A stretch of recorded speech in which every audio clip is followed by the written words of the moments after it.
అందరికీ వందనములు. నేటి దినం ఆరాధనకి మిమ్మల్ని నేను ప్రేమతో ఆహ్వానిస్తూ ఉంటున్నాను. ప్రార్థించుకొని మనం ఆరంభించుకుందాం.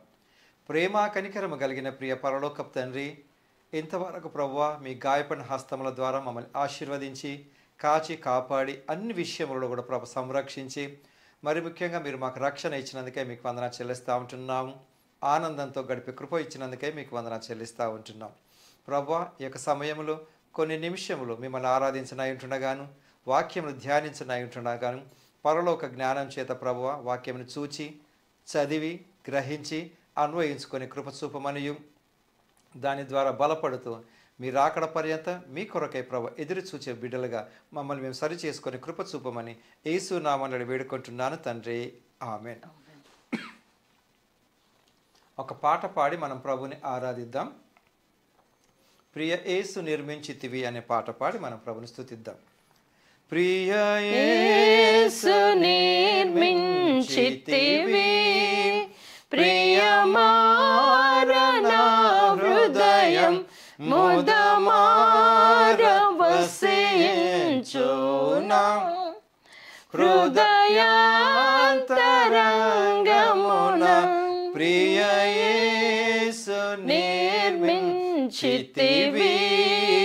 ప్రియమార నా హృదయం ముదమార వసించునా, హృదయాంతరంగమున నీ రక్త ప్రభావముతో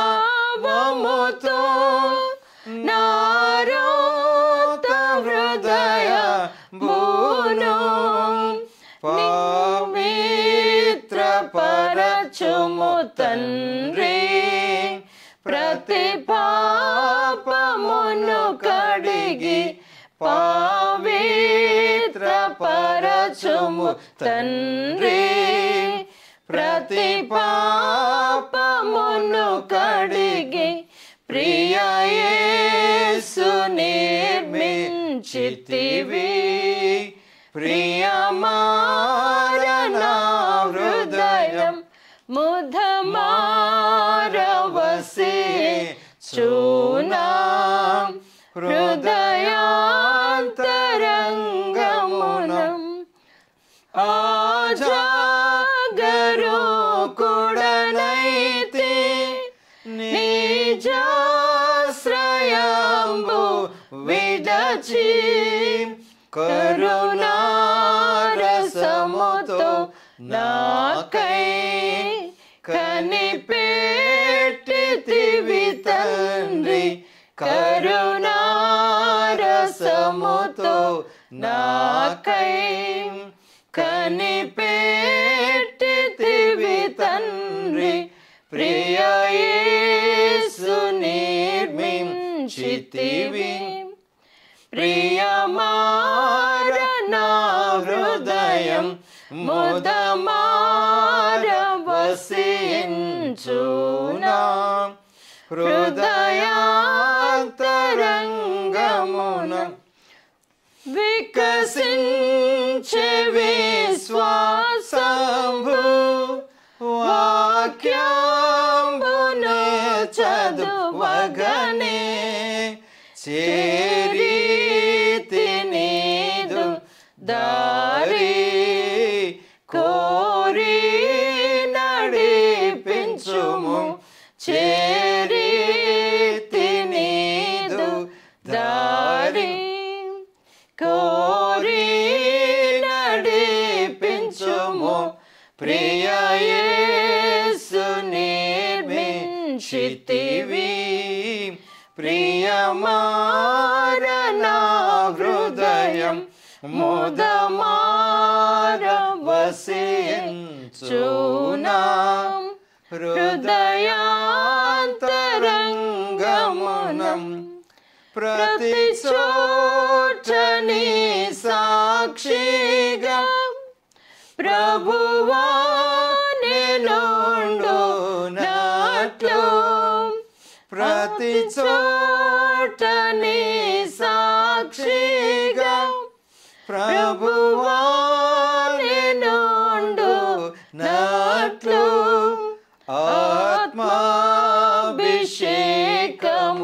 నిమ్ము ఆత్మీయ రూపుడా ఆత్మాభిషేకము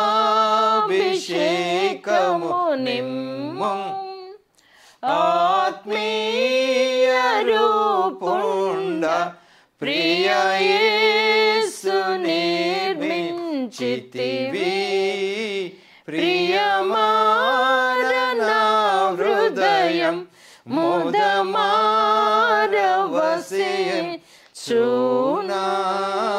హృదయాంతరంగమున.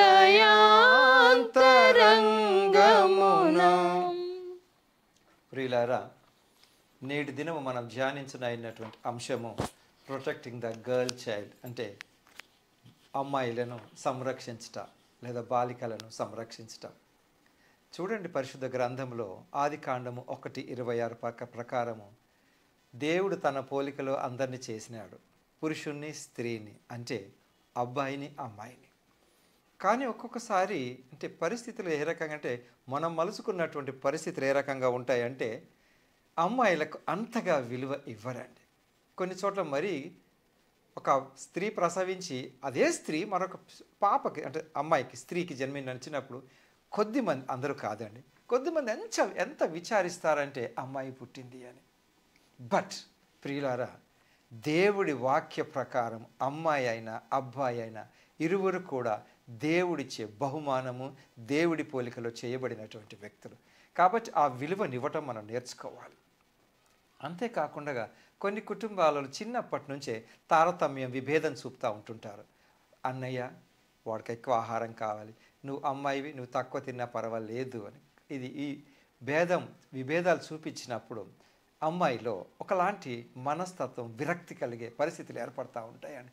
తన అమ్మాయి పెద్దగైన తర్వాత తనలో దేవుడి ప్రేమను గనక పొందుకోకపోతే పసితనంలో, తన చిన్న పసిప్రాయంలో ఎదుగుతున్న కొలది తనను తక్కువగా అంచనా చూసినటువంటి వ్యక్తులను బట్టి తను చూసినటువంటి వారిపైన కూడా తను విరక్తి కలిగే అవకాశం ఉంటుందండి. కానీ అలా కాదండి. పరిశుద్ధ గ్రంథంలో గనక మనం చూసినట్లయితే ఇక్కడ మత్తయి సువార్త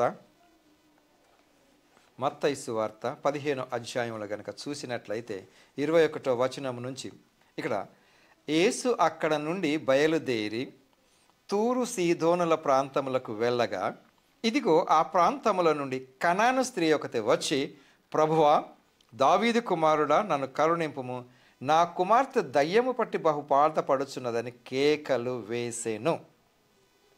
ఇక్కడ ఒక ఆవిడ కనాను స్త్రీ వచ్చి యేసు ప్రభువుకు మొరపెడతా ఉంటుందండి. అయ్యా, నా కుమార్తెకు దయ్యం పట్టిందని. తనలో ఉన్నటువంటి విశ్వాసం ఏంటి? ఇతని ద్వారా ఆ దయ్యం వెళ్ళిపోతుందని. రెండవ సమర్పణ ఏంటి? అబ్బాయి కాదు కదా, అమ్మాయి కదా, తనకేమన్నా అయిపోనివని అనలేదండి. ఆ కుమార్తె కూడా బాగుండాలని తల్లి కోరుకుంది. అంటే కుమార్తె పట్ల తల్లికి ఉన్నటువంటి ఆ కుమార్తె బాగుపడాలి అని యేసు ప్రభు దగ్గరికి వచ్చినప్పుడు యేసు ప్రభువు మౌనంగా ఉన్నాడు. ఆయన ఏం మాట్లాడలేదు. అయినప్పటికీ నీ తల్లి ప్రేమ కుమార్తె పట్ల చూడండి, కుమార్తెను ఎంతగా సంరక్షిస్తూ వచ్చిందో చూడండి. అంటే ఆ స్త్రీ తన కుమార్తెను కాపాడుకోవటం కొరకు ఏ రకంగా వచ్చింది చూడండి. స్త్రీ ఒకతే వచ్చి, ప్రభువా, దావీదు కుమారుడా, నన్ను కరుణింపుము, నా కుమార్తె దయ్యము పట్టి బహుబాధ పడుచున్నదని కేకలేసింది. అంటే మొరపెట్టుకుంది ఏసయ్యకి మొరపెట్టుకున్నప్పుడు అందుకు ఆయన ఆమెతో ఒక్క మాట అయినా చెప్పలేదు. అప్పుడు ఆయన శిష్యులు వచ్చి ఈమె మన వెంబడి వచ్చి కేకలు వేయుచున్నది కనుక ఈమెను పంపి వేయమని ఆయనను వేడుకొనగా. ఇప్పుడు జరిగినటువంటి సంఘటన ఏంటండి? తన కుమార్తెకు దయ్యం పట్టింది. కనాను స్త్రీ తల్లి వచ్చి యేసు ప్రభుని అడుగుతుంది. ఆయన ఏం మాట్లాడలేదు. ఆయన వెళ్తున్న కొద్దీ ఆయన వెంట మరి అంటే నువ్వు నాకు ఏ రకంగానైనా సహాయం చేయి, నా కుమార్తెను కాపాడు అని. అది చూసినటువంటి శిష్యులు అన్నారు, సార్ నువ్వు ఒకసారి చెప్తే ఆవిడ వెళ్ళిపోతుంది కదా అని చెప్పి యేసు ప్రభుని కూడా బ్రతిమలాడుకున్నారు. సార్ మనకంతా ఈ గోల ఎందుకు, ఆవిడని పంపించేద్దాం, మీరు ఏదైనా ఒక మాట చెప్పండి అన్నట్లుగా యేసు ప్రభుతో అంటారు. అప్పుడు యేసు ప్రభు ఏమన్నాడండి? ఆయన ఇశ్రాయేలు ఇంటి వారై నశించిన గొర్రెల యొద్దకే కానీ మరి ఎవరి యొద్దకు నేను పంపబడలేదని ఆయన మాట్లాడుతుంటాం. ఇశ్రాయేలు ఇంటి వారే అంటే నేను యాక్చువల్గా ఇశ్రాయేలుని రక్షించడానికి వచ్చినానని చెప్పి తనకు కొంచెం క్లారిటీ ఇచ్చినాడు అక్కడ. అంటే నశించిన వారి దగ్గరకు వస్తున్నానమ్మా, నీవు కనాను స్త్రీవి కదా, అయినప్పటికీ వ్యత్యాసం యేసు ప్రభు చూపలేదని. కానీ మనకు తెలవటం కొరకు ఆయన ఈ మాట పలికినాడు. అప్పుడు అయినను ఆమె వచ్చి ఆయనకు మ్రొక్కి, ప్రభువా, నాకు సహాయం చేయమని అడిగాను. అందుకు ఆయన, పిల్లల రొట్టె తీసి కుక్క పిల్లలకు వేయట యుక్తం కాదని చెప్పారు. ఇద్దరు మాట్లాడుకుంటున్నారండి. యేసు ప్రభు ఏమన్నాడు? కుక్క పిల్లలకు పిల్లల రొట్టె తీసి కుక్క పిల్లకు వేయనాడు. అంటే ఆమెలో ఆ యొక్క ఆశ ఎంతగా ఉందో కుమార్తె కొరకు మనం తెలుసుకోవటం కొరకు యేసు ప్రభు అక్కడ బయలుపరిచి దాన్ని మత్తయి ద్వారా మనకు రాయించినాడండి. దీన్ని చరిత్రగా నీవు తీసుకుంటే నేను బెనిఫిట్ పొందుకోను. చరిత్రగా తీసుకోకుండా నేను ఇక్కడ తీసుకోవాల్సినటువంటి ఏంటిదనంటే ఒక అమ్మాయి గురించి యేసు ప్రభు అదే రకంగా ఆ తల్లి కూడా ఎంతగా వారి యొక్క పనులు చేసినారన్న విషయాన్ని చూద్దాం. ఆమె, నిజమే ప్రభువా, కుక్క పిల్లలు కూడా తమ యజమానుల బల్ల మీద నుండి పడు ముక్కలు తినును కదా అని చెప్పాను. అందుకు యేసు, అమ్మ, నీ విశ్వాసం గొప్పది, నీవు కోరినట్టే నీకు అవునుగాక అని ఆమెతో చెప్పాను. ఆ గడియలోని ఆమె కుమార్తె స్వస్థత నొందెను. ఫ్రెండ్స్, గమనించండి అండి, యేసు ప్రభువు ఒక అమ్మాయికి దయ్యముల నుంచి విడుదల అనుగ్రహించినాడు. చూడండి, ఎందుకు ఆ విలువ? అమ్మాయి అయినా అబ్బాయి అయినా అందరం ప్రాణం కలిగే ఉన్నాము. అందరిలో అవయవాలు ఉన్నవి, హృదయము, మనస్సు ఇవన్నీ ఉన్నాయి. అందరం ఈ లోకాన్ని విడిచిన తర్వాత నిత్య రాజ్యంలో ఉండాలనే కదా యేసు ప్రభు కోరుకుంటూ ఉంటుంటాడు. అందుకొరకే కదా ఆయన తన ప్రాణాన్ని కలవరి శిలువ పైన పెట్టినాడు. యేసు ప్రభువు అందరినీ ప్రేమిస్తాడు, కానీ తారతమ్య భేదం అన్నది ఇంటిలో చూపకూడదు. చూడండి, కొద్దిమంది కూడా సంతానం కొరకు బాధపడే వాళ్ళు ఉన్నారు, సంతానం కలిగిన వాళ్ళు ఉన్నారు. ఎవరి గురించి ప్రస్తావన కాదు. సంతానం కొరకు ఎదురు చూస్తుంటున్నప్పుడు ముందు ఏమనుకుంటారండి కొద్దిమంది? ఎవరైనా పర్వాలేదు, దేవుడిచ్చే బహుమానం అనుకుంటారు. కుమారుడు కలిగిన సంతోషిస్తారు, కుమార్తె కలిగిన సంతోషిస్తారు. కొద్దిమంది అయ్యో కుమార్తె కలిగిందని బాధపడతారు. ఇది దైవికంగా గనక ఆలోచించినట్లయితే అసలు అమ్మాయి అయినా అబ్బాయి అయినా స్త్రీ అని పురుషుడని ఏ భేదము లేదండి. దేవుడి దృష్టిలో అందరం ఒకటే. కానీ దేవుడు మనల్ని వేరువేరుగా చేసింటాడు. అలాగని స్త్రీని తక్కువ చూపు చూడకూడదు, అమ్మాయిలను తక్కువ చూపు చూడకూడదు. కాకపోతే ఈ యొక్క సమాజంలో ఒక సామెత ఉంటుంది, సామెత కాదు, ఒకలాంటి స్లోగాన్ టైప్. ఒక అబ్బాయికి విద్య నేర్పితే అధిక శాతం తనొక్కడే బెనిఫిట్ అవుతాడట. అదే ఒక అమ్మాయికి విద్య నేర్పితే ఆ ఇంటివారు, ఆ సమాజం, చుట్టుపక్కల వాళ్ళు కూడా బెనిఫిట్ పొందుకుంటారు. అలాగని చెప్పి నేను అబ్బాయి తక్కువ అంచనా వేయటం లేదండి. కావున ప్రియులారా, అమ్మాయిలకు కూడా విద్య నేర్పటం అన్నిట్లో రాణిస్తున్నారు కదండి. ఒకప్పటికి ఇప్పటికి గమనించినట్లయితే vehicle drivers, train drivers, pilots అందరూ ఉన్నారు కదా. అటువంటప్పుడు స్త్రీని నేను తక్కువగా అంచనా ఎందుకు వేయాల్సి వస్తుందండి? వాళ్ళని సంరక్షించినట్లయితే రానున్న దినములలో వారే అత్యధికంగా, అంటే ఇద్దరు సమానం, ఒకరు ఎక్కువ ఒకరు తక్కువ కాదు. ఒక చిన్న జరిగిన సంఘటన చెప్తాను. ఒక వ్యక్తి, ఇది వాస్తవమే, అంటే తన కూతురు ప్రసవించినప్పుడు హాస్పిటల్లో తను డెలివరీ అయింది. తర్వాత ఇప్పుడు ఈ వ్యక్తి తాత అయ్యాడు. ఈ వ్యక్తి తాత అయిపోయిన తర్వాత బయలుదేరి మామూలుగా వచ్చిన తర్వాత ఆఫీస్కి వెళ్ళిన తర్వాత అందరు అడుగుతారు కదా, ఏమైంది సార్ మీ అమ్మాయి ప్రసవించిందని, డెలివరీ అయిందంటే అయిందని చెప్పాడు. అప్పుడు ఎవరండి అన్నప్పుడు ఆయన పాప పుట్టిందంటే సంతోషంగానే చెప్పినాడు. అంటే ఇంకోటి గ్రాండ్ డాటర్, మనవరాలు పుట్టింది ఆయనకి.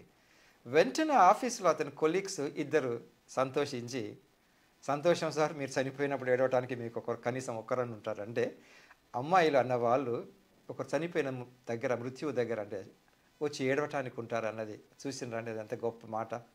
కాబట్టి అమ్మాయిలను తక్కువ అంచనా వేయకూడదండి. కొన్ని సందర్భాలలో తక్కువ అంచనా వేసేది కూడా ఎవరంటే ఆ ఇంటి వాళ్ళు కూడా వేయచ్చు. నువ్వు అమ్మాయి కదా, నీకెందుకు ఇవన్నీ, నువ్వు మొగరాయిడ్లాగా ఎందుకు తయారవుతున్నావు? నోదండి, మొగరాయిడ్గా తయారవ్వకూడదు, అది వేరే విషయం. కానీ అమ్మాయికి విలువనివ్వటం అన్నది కూడా మనం నేర్చుకోవాలి. ఎందుకంటే దేవుడిచ్చిన బహుమానాన్ని నేను కాపాడు. ఇప్పుడు ఇదే విషయంలో కనుక చూసినట్లయితే యోబు ఏం చేశాడు? యోబు 42వ అధ్యాయం కనుక చూసినట్లయితే ఇక్కడ యోబు 42:15వ వచనం చదువుతున్నానండి. ఆ దేశం అంతటను యోబు కుమార్తెలంత సౌందర్యవతులు కనపడలేదు. వారి తండ్రి వారి సహోదరులతో పాటు వారికి స్వాస్థ్యములనిచ్చెను. ఏంటండి అంటే యోబుకు మొత్తం 10 మంది కుమారుడు పిల్లలు కదా. ఈ 10 మంది ఎవరెవరండి? మొత్తం 10. అతనికి 7 కుమారులు 3 కుమార్తెలు. 7, 3. అయితే తన ఆస్తిని 10 భాగాలు చేసి ఇచ్చాడండి. వారి తండ్రి వారి సహోదరులతో పాటు వారికి స్వాస్థ్యములనిచ్చెను. చూసారండి, ఇక్కడ విభేదం ఎక్కడ వస్తుందండి? అమ్మాయిలకు కట్నం ఇచ్చి పంపినారు కాబట్టి వాళ్ళకి మేము ఏమి ఇవ్వము, అయ్యమండి అమ్మాయిలకు అది చేసినారు కదా. ఇదేం లేదండి. ఒక ఇంట్లోనే 2 ఉండొచ్చు, 3 ఉండొచ్చు, 2 అమ్మాయిలు ఒక అబ్బాయి ఉండొచ్చు, ఒక అమ్మాయి ఒక అబ్బాయి ఉండొచ్చు. ఏది ఏమైనా ఇద్దరిని తండ్రి ఒకే రకంగా చూస్తాడు, చూడాలి. ఈ ఇద్దరిని ఒకే రకంగా చూసినప్పుడు కూడా ఈ తోబుట్టువులలో మళ్ళీ విభేదాలు రాకూడదు. చూడండి, మగపిల్లవాడు కనుక అతనికి మోటార్ సైకిల్ కొనిస్తారేమో, అమ్మాయి కాబట్టి మొబైల్ కొనిచ్చినారేమో. కొన్ని కుటుంబాలలో ఏమంటారు, నువ్వు మొబైల్ ఎందుకు కొనియాల్సి వచ్చింది, ఆమెకు అవసరమా, ఎందుకని? లేదండి, తండ్రి గారి యొక్క సంపాదన ఇద్దరికీ వర్తిస్తుంది. ఇద్దరికి దానికి బైబిల్ ఆధారం. యోబు గారు అట్లా అంటే, అమ్మాయిలు మీరు ఎట్టాకి ఎక్కడికో వెళ్ళిపోతారు కదా, మీకు ఇవ్వను అని చెప్పి యోబు అనలేదండి. యోబు యథార్థవంతుడు, తను చేయవలసినటువంటి సక్రమంగా చేసినాడు. అసలు అమ్మాయిలని అబ్బాయిలని విభేదమే చూపలేదండి. కాబట్టి వాక్యం వింటున్నటువంటి ఫ్రెండ్స్ చూడండి, ఇది మనకు అసాధ్యమేం కాదండి. విభేదం చూపినప్పుడు నా అంతరంగంలో కూడా నన్ను గద్దిస్తూ ఉంటాడు, నువ్వు అమ్మాయిని ఇలా చూసావు, అబ్బాయిని ఇలా చూసావని. కొద్ది మంది కూడా, అంటే కొన్ని కుటుంబాలలో కేవలం కొడుకు పిల్లలనే చూస్తూ ఉంటారు, కూతురు పిల్లల్ని అమ్మ నువ్వు వేరే ఇంటి అమ్మాయివి కదమ్మా అని అంట. వేరే ఇంటి అమ్మాయిని నీ ఇంట్లో నువ్వు పుట్టిందిగా ఆమె, ఎందుకు ఆ విభేదాలు? దేవుడు మనందరినీ ప్రేమించినాడు, మనందరి కొరకు తన కల్వరి శిలువ పైన ప్రాణం పెట్టినప్పుడు ఇది ఒకటే కదా. ఆ విభేదాలు అన్నది మానవుల యొక్క స్వార్థం ఉంటుందండి. తర్వాత కాబట్టి ఫ్రెండ్స్, నేటి అంశం ఏంటంటే స్త్రీ అంటే బాలికలను మనం ఏ రకంగా సంరక్షిస్తూ ఉంటున్నాం. ఆ విషయానికి వస్తే స్కూల్స్లో కొంత వయసులో పెరుగుతున్నప్పటికీ కబడ్డీ ఆడతారు, అన్నీ ఆడతారండి. కానీ ఇక్కడ కూడా ఈ ఒక రకంగా చెప్పాలంటే ఇంటిలో నుంచే ఇది మొదలవుతుందండి. ఇంటిలో పిల్లల్ని, అంటే అది అమాయకత్వం అనను లేకుంటే మూర్ఖత్వం అని కూడా అనను, కానీ కొన్ని సందర్భాలలో ఆ ఉంటున్నటువంటి పరిసరాలను బట్టి అమ్మాయిలకు ఏమీ నేర్పరు, కేవలం వంట పనులు మాత్రం నేర్పుతారు. నేను కూడా క్రికెట్ ఆడతానమ్మా అన్నప్పుడు నీకెందుకు అమ్మ, అది మగపిల్లవాళ్ళు, ఇది మగపిల్లలు ఆడపిల్లలు కొన్ని ఉన్నాయి, లేవని కాదు, బట్ స్టిల్ అమ్మాయిలకు తక్కువ అంచనా వేసి ఎప్పుడు చూడకూడదండి. ఇదే పరిస్థితి ఇప్పుడు యోబు, ఇప్పుడు మత్తయి సువార్తలో మనం ఏం చూసినాం, యేసు ప్రభు దగ్గరికి ఒక తల్లి వచ్చింది, తన కుమార్తెను దయ్యముల బట్టి చేత విడిపించమని యేసు ప్రభు చేశాడు. యోబు తన కుమార్తెలకు కావలసినటువంటి ఆస్తిని సమానంగా 10 భాగాలు చేసినాడు. ఎంత చేసినాడు అన్నది కాదు, కానీ కొడుకులతో పాటు కుమార్తెలకు కూడా తన ఆస్తిని పంచి ఇచ్చినాడు. తర్వాత ఇప్పుడు అపోస్తలుల కార్యంలో కనుక చూసినట్లయితే, అపోస్తలుల కార్యం 16వ అధ్యాయం 16వ వచనం నుంచి చూస్తే, పౌలు గారు, మేము ప్రార్థనా స్థలములకు వెళ్ళుచుండగా, దయ్యానికి పేరు కూడా పెట్టాడండి ఇక్కడ, పుతోను అను దయ్యము పట్టినదై సోదె చెప్పుట చేత తన యజమానులకు బహు లాభము సంపాదించడం ఒక చిన్నది మాకు ఎదురుగా వచ్చెను. ఏమండి ఇక్కడ ఈ అమ్మాయి చిన్నది, అంటే అమ్మాయి పేరు రాయలేదు, కానీ అమ్మాయికి ఏ దయ్యం పట్టిందో రాశాడు, పుతోను దయ్యం అని. రైట్, ఈ చిన్నది అపవిత్రాత్మల చేత, అంటే ఇక్కడ బైబిల్లో రాయబడినటువంటిది, పుతోను అను దయ్యము పచ్చినది సోద చెప్పుట చేత తన యజమానులకు బహులాభము సంపాదించుంది. అంటే ఏంటి, ఈ అమ్మాయి పర్టికులర్ ఆ యొక్క డీమన్స్ ద్వారా సోద చెప్తూ యజమానులకు బెనిఫిట్ ఇస్తుంది. అంటే ఎవరైనా కనపడినప్పుడు లేక తనంతట తానుగాను సోదె చెప్పడం అంటే ఏంటి, వాళ్ళ గురించినటువంటి విషయాలు బయట పెట్టడం. ఒక్క విషయం అండి, అపవిత్రాత్మలకు ఎప్పుడు నా భవిష్యత్తు తెలియదు, నా గతం తెలుసు. అపవిత్రాత్మలకు నా గతం తెలుసు కానీ భవిష్యత్తు తెలియదు. నా భవిష్యత్తు తెలిసింది కేవలము తండ్రి అయిన దేవుడు, యేసు ప్రభు, పరిశుద్ధాత్మ దేవుడు, అంతే తప్ప ఎవరికి తెలియదు. అప్పుడు కానీ కొద్దిమంది వీటి చేత మోసపరచబడతాం. ఎందుకంటే నా గతం చెప్పగలదు కానీ భవిష్యత్తు చెప్పదు, కానీ ఆ గతంలో చూసి నా భవిష్యత్తును ఊహించుకొని ఏమైనా చెప్పగలదు. దానికి నేను అట్రాక్ట్ అయినప్పుడు నేను వాళ్ళకు దాసుని అయిపోయి నేను డబ్బులు ఇచ్చి వెళ్ళిపోతాను. అది ఆ రకంగా చేస్తూ ఏమైంది, ఆమె పౌలును వెంబడించింది. మమ్మను వెంబడించి ఏం చేసిందటండి, ఈ మనుష్యులు సర్వోన్నతుడైన దేవుని దాసులు, వీరు మీకు రక్షణ మార్గము ప్రచురించు వారై ఉన్నారని కేకలు వేసాను. అంటే ఈ చిన్న దానిలో ఇక్కడ రెండు విషయాలండి. చిన్నది ఈ యొక్క అపవిత్రాత్మ చేత మాట్లాడుతుంది. కానీ ఇప్పుడు ఈ సందర్భంలో ఒకవేళ అపవిత్రాత్మే గనుక ఈమెలో ఉన్నట్లయితే ఉన్నప్పుడు రక్షణ సువార్తను అపవిత్రాత్మను అడ్డుకుంటాడు. కానీ ఈ చిన్న దానిలో ఉండేటటువంటి చిన్న అమ్మాయిలో ఉండేటటువంటి ఆమె గొప్పతనం ఏంటంటే అపవిత్రాత్మ ఆమెలో ఉన్నప్పటికీ సహితం ఏం చేసింది? దైవజనులను పరిశుద్ధాత్మ ప్రేరణ ద్వారా పరిచర్య చేస్తున్నటువంటి రక్షణను ప్రకటించే వారి గురించి ఈ అమ్మాయి ప్రకటించింది. అదండి ఆ అమ్మాయి ప్రకటించింది. అప్పుడు అంటే ఏంటి? అపవిత్రాత్మల చేత కూడా పౌలు గారి యొక్క బృందాన్ని మొత్తం ప్రకటించడం జరిగింది. ఆ అమ్మాయి గొప్పతనం చూడండి. అమ్మాయి అపవిత్రాత్మ డామినేషన్లో ఉన్నప్పటికీ యేసు ప్రభువును ప్రకటించడం అంటే పౌలు గురించి మాట్లాడుతుంది. ఆమె ఈలాగు అనేక దినములు చేయుచుండెను గనుక పౌలు వ్యాకులపడి దాని వైపు తిరిగి, నీవు ఈమెను వదిలిపోమ్మని యేసుక్రీస్తు నామమును ఆజ్ఞాపించుచున్నానని ఆ దయ్యముతో చెప్పాను. వెంటనే అది ఆమెను వదిలిపోయాను. ఇక్కడ చూడండి, పౌలు గారు కూడా ఆ అమ్మాయిని అపవిత్రాత్మ నుంచి విడుదల అనుగ్రహించినాడు. ఫ్రెండ్స్, అమ్మాయిలకు ఇవ్వవలసినటువంటి విలువ ఇవ్వాలండి. చాలా ఈవెన్ అమ్మాయిని పిలిచేటప్పుడు కూడా కొన్ని సందర్భాలలో మనం పేరు పెట్టుకుంటా, బాగానే ఉంటుంది, అది మంచి పేరు ఏదో ఉంటుంది. కానీ పిలిచేటప్పుడు పిలుపులో కూడా ఆప్యాయత అగుపడాలండి. పిలిచేటప్పుడు ఆ పిలుపులో ఆప్యాయత అగుపడాలి. కొద్దిమంది పిలుపు ఏదో రకంగా అనిపిస్తూ ఉంటుందండి. ఆ అమ్మాయిని పిలిచే విధానంలో పిలుపు ఉండాలి. నువ్వు ప్రేమతో పెట్టుకున్నావు కదా ఒక పేరు, మంచి పేరు, మీనింగ్ఫుల్ నేమ్ పెట్టుకుంటుంటారు, అది సర్టిఫికెట్లో ఉంటుంది. కానీ పిలిచేటప్పుడు ఎలా పిలుస్తున్నారని దయచేసి అమ్మాయిలను ప్రేమపూర్వకంగా ఆప్యాయంగా పిలుపులో ఆప్యాయత కనపడాలి. కానీ కోపం అగుపడకూడదు. తండ్రి అయినా, తల్లి అయినా, తాత అయినా, అమ్మమ్మ నాన్నమ్మలైనా, అన్న అయినా, తమ్ముడైనా, చెల్లి అయినా పిలుచుకోవాలండి. నువ్వు పిలిచే పిలుపులో ఆ ఆప్యాయత అన్నది అగుపడాలి. కాబట్టి ప్రియులారా, అంతేకాదు ఇక కీర్తనలలో కూడా 45వ కీర్తనలో కొన్ని ఈమె గురించినటువంటి దేవుడు స్త్రీకి ఇచ్చినటువంటి ప్రత్యేకతల గురించి మనకి ఇక్కడ వివరిస్తూ ఉంటుంటాడు. 45వ కీర్తన 8వ వచనం, నీ వస్త్రములెల్లా గోపరస వాసనే, అగరు వాసనే, లవంగి పట్టి వాసనే, దంతముతో కట్టిన నగరులలో తంతి వాద్యము నేను సంతోషపెట్టుచున్నవి. నీ దయనొందిన స్త్రీలలో రాజుల కుమార్తెలున్నారు.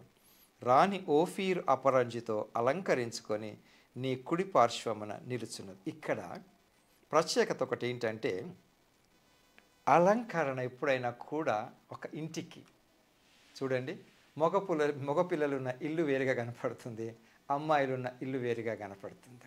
అది ఇక్కడ కీర్తనకారుడు రాసినటువంటి విషయం ఏంటంటే, అలంకరణకు ప్రతీకగా అమ్మాయిలు చూస్తారు.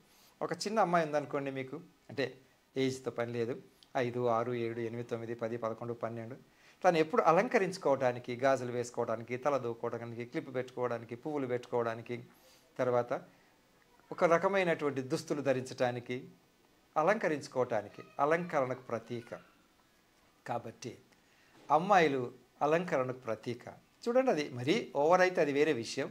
కాబట్టి అటువంటి వారికి మనం గౌరవిస్తూ, అమ్మాయిలకు ఇవ్వవలసినటువంటి విలువనిస్తూ, ఈ అమ్మాయి చేసే మూర్ఖపు పనులను బట్టి కాదు, ఈ అమ్మాయి చేసేటటువంటి వ్యంగ్యమైన పనులను బట్టి కాదు, కానీ దేవుడిని బట్టి, దేవుడు తనకు కూడా ప్రాణం ఇచ్చినాడు, తన పోలికలో తనను కూడా చేసుకున్నాడు. కాబట్టి ఇవ్వవలసిన విలువ స్త్రీకి ఇచ్చేద్దాం, పురుషుడిగా పురుషుడికి ఇద్దాం.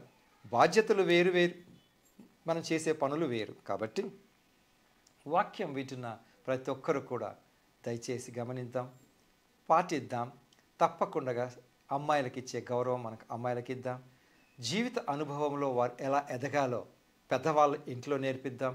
సొసైటీలో కూడా వారికి ఇవ్వవలసినటువంటి ఆధిక్యత, గౌరవ మర్యాదలు పిలుపుతోనూ కావలసిన సంరక్షణ మనం ఇవ్వాలి.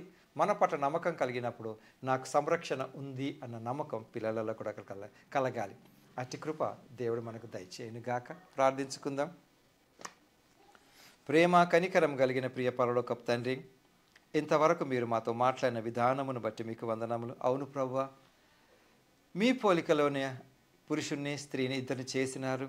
స్త్రీకి ఇవ్వవలసినటువంటి విలువను ఎంతవరకు ఇస్తున్నారో అందరూ గ్రహించుటకును లేఖనముల ద్వారా మీరు మాతో మాట్లాడిన విధానమును బట్టి మీకు వందనములు. మరొకసారి మమ్మల్ని జ్ఞాపకం చేసినందుకే మీకు వందనాలు చెల్లించుకుంటూ ప్రతి అమ్మాయి కూడా విలువ పొందుకున్నదై తన సంరక్షణలో ఉన్నానని ధైర్యంతో ముందుకు వెళ్ళే కృప చూపమని, వాక్యం విన్న ప్రతి ఒక్కరూ కూడా కావలసినటువంటి మార్పులు తెచ్చుకొని కృప చూపమని యేసు నామములో అడిగి వేడుకుంటున్నాను తండ్రి. ఆమెన్. మళ్ళీ కలుసుకొని పర్యంతం ప్రభు కృప మనకు తోడైండును గాక. ఆమెన్.